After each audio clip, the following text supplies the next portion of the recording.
डोली चोरी गई आज के गाँव और पे हम है जय बैसाम डीजे सुमित सतीश रईमा जय बैसाम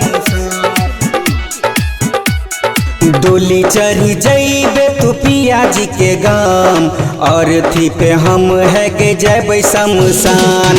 डोली चढ़ी जइबे तू पिया जी के गाम और थी पे हम है गे जय बैशमशान। तोहर जुदाई कोना सहबई गे जहर खा के हम मरबई गे केहन करम लिख देलक भगवान।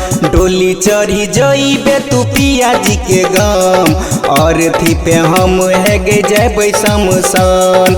डोली चढ़ी जइबे तू पिया जी के गाम और थी पे हम है गे जय बैशमशान। डीजे सुमित सतीश रईमा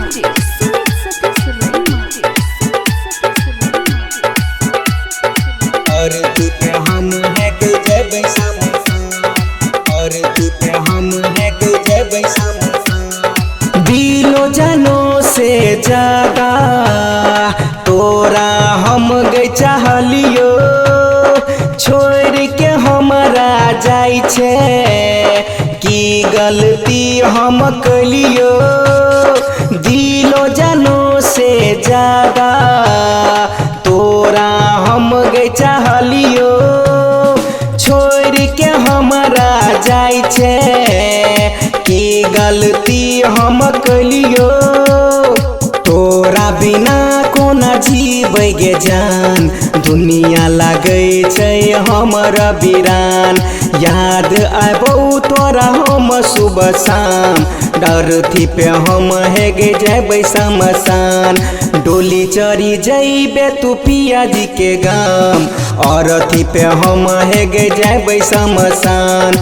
डोली चढ़ी जइबे तू पिया जी के गाम और थी पे हम है गे जय बैशमशान। डीजे सुमित सतीश रईमा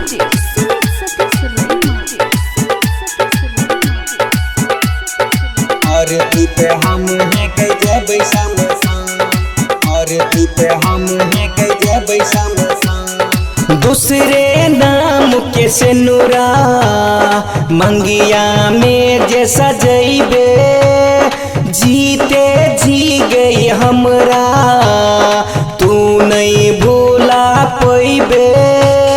दूसरे नाम के सिनुरा मंगिया में जे सजइबे जीते जी गई हमरा तू नहीं भूला पैबे।